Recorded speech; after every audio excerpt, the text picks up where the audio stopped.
Funny Bone Show. Everybody roll. Yeah. Here are my critiques of the halftime shows last night. I'll do the Bad Bunny one first, which, by the way, is now the record most viewed halftime show ever, which that happens almost every year. But, okay, this year, that's the most viewed ever.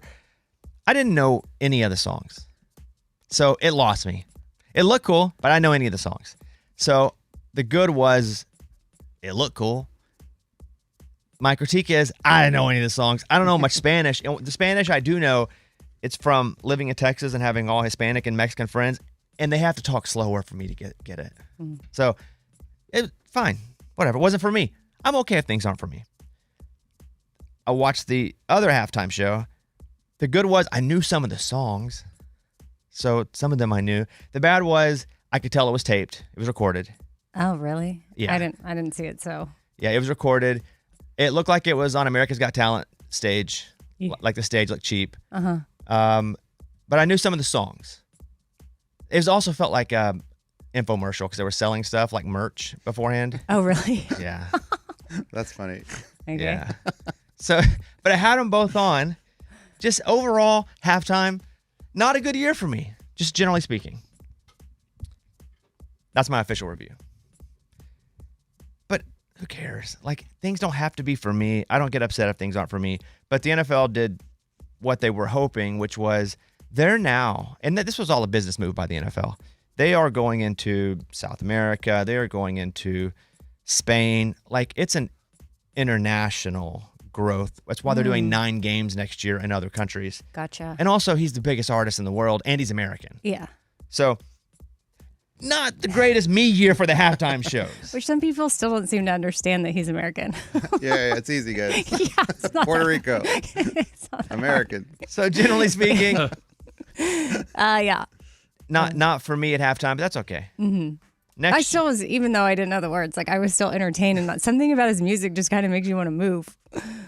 I was trying to understand some of it. Oh, it's tough. Lady Gaga, it's just so fast. Yeah. Lady Gaga was good. Yeah. Yeah. So that's my official review. You didn't watch either one of them? I watched Bad Bunny. Yeah. Yeah. Your thoughts? Yeah, I was entertained. I thought it was good. When he fell through the ceiling, I was recording something, so I had that. And at first I was like, oh my gosh, that's so cool. And there's like people in there. Like I was thinking there was like a family inside there. And that's the footage, but that was obviously pre-taped. That part when he fell through was pre-taped. I know, yes. But I didn't, like initially I was like, oh, that's legit. They have this whole setup in there and they're filming, and then he comes out, kicks the door, dusts his shoulder off. And then I was like, oh, he like fell through there. They caught him and then went out. There's no family sitting inside the little house. I mean, this is how out of touch I am. I know Bad Bunny most from wrestling because he was a wrestler for a while. Oh really? Oh, yeah. Didn't know Wait, that. I didn't know that. I mean, I don't know why I would, but I just haven't heard that. Well, that's interesting. Well, he wrestled. You know how Jelly Roll did a stint? Yeah. I think he had a slightly larger stint, but he was good. Oh. Yeah, so Bad Bunny was a wrestler. I know him from WWE. Interesting. Was his name Bad Bunny? No, he was Bad Bunny. Like Jelly Roll. Like It was just like a guest appearance. Oh, okay. I get it now. He wasn't like the Stone. Yeah. Stone Cold Steve Austin. Mike, you are a Bad Bunny fan. I loved it. Yeah. Knew all the songs. Thought the performance was amazing. Well, you're bilingual. What? You are bilingual too. But yeah, that performance was for me. Yeah. My wife liked it because she is a fan of Bad Bunny, but she's also 11 years old, younger than I am. Mm-hmm. So, game was terrible. It's a terrible game. Like, it's probably the worst Super Bowl I've ever sat through. I actually stopped watching after halftime, went home. It was getting late. Yeah, it wasn't very. I mean, the first quarter, wow. We were in San Francisco for part of the week last week. San Francisco's an awesome city. Mm-hmm.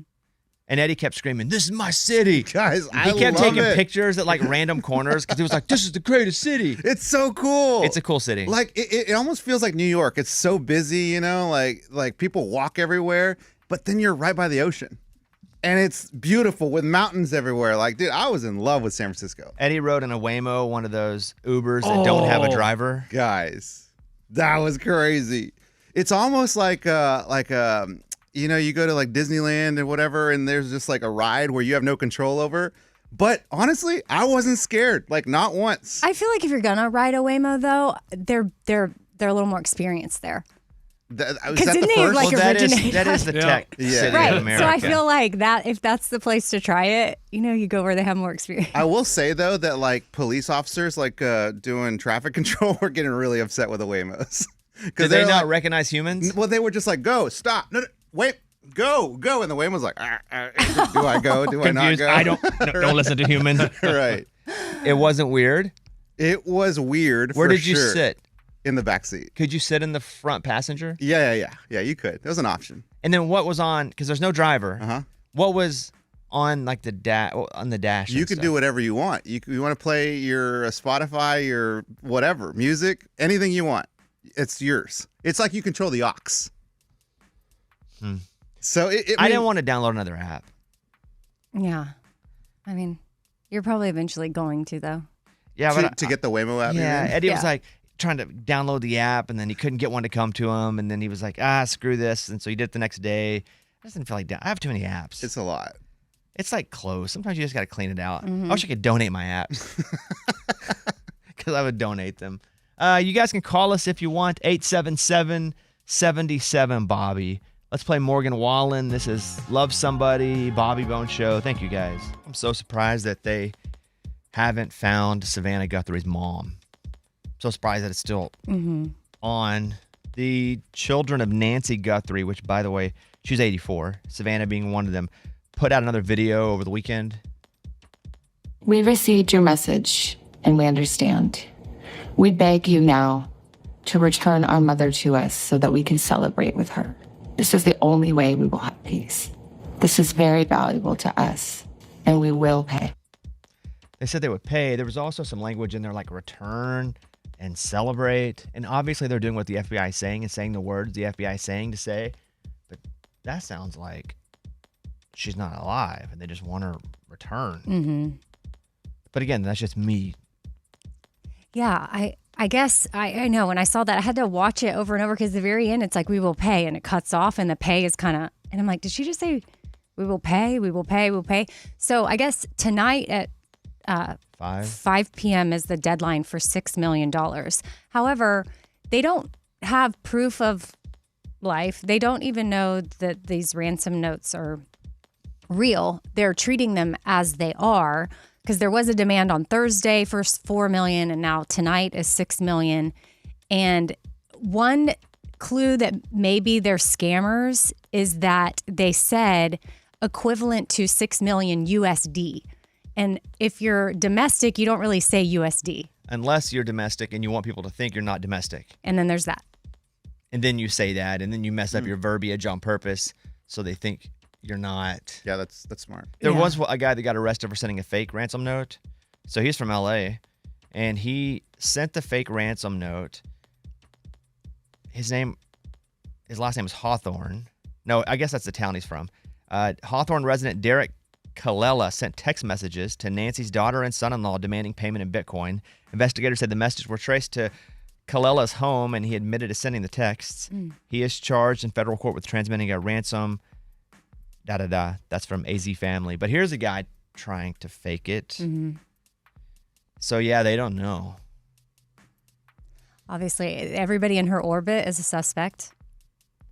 That's what they're treating I did everybody. see the reporter that we talked about last week that said that the son-in-law was the main suspect. She's doubling down.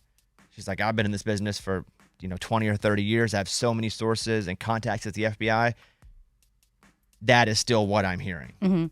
They searched their house, Annie, that's her Savannah's sister, and her husband on Saturday night, I think. And they were the daughter was the last person to see the mom. But that doesn't mean anything. It's just. They were also looking in the septic tank. And saw that.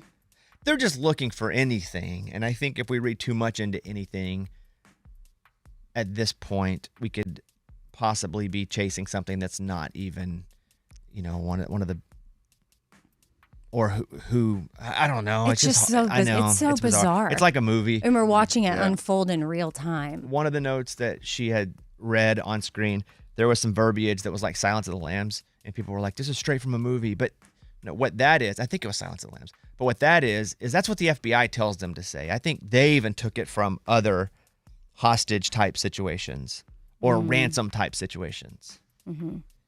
So if there's no proof of life or anything, like, do you pay the ransom anyway and then just hope that they're real? I don't think. I don't know. I mean, that would be very difficult. But I've then, never heard of a situation like this before. Yeah. In my lifetime, I've seen a million in the movies and on television, but I've never heard of a situation like this. And a lot of times, they don't want situations like this to get a bunch of news because it encourages other people to do things like this. However, this one started with her mom's she's famous, and then her mom goes missing, so that became like a general interest story. Well, now she's not going to the Olympics because they can't find her mom, and she's famous. Well, then it has snowballed into this. Now, did whomever is sending the ransom notes see this story and go, we could probably scam some money out of this, or does somebody really have the mom? Like, we don't know. Oh, some of the conspiracy theories I see online are crazy. I have to click out of them. Never look in the comments. Well, it's not that I'm looking at the comments. It's like certain videos will pop up because clearly I've shown interest in this. And then I'm like, what? This is crazy. I have to swipe out because if this crazy thought is even a tiny bit real, then the world is like it's completely messed up. Far more messed up than I even have comprehension for. That's the latest that we know of that. I'm so surprised that we're here on Monday and we still know nothing. And they know a lot more than we do, obviously. They're only sharing the things they think they can share in order to help this situation move along. So they may know exactly. They may have proof of life. Yeah. Right. We just don't know that. And we don't deserve to know that. No, it's none of our business. Yeah, so there's the update there. Let's play Luke Combs, Days Like These, Bobby Bone Show. Thank you, guys.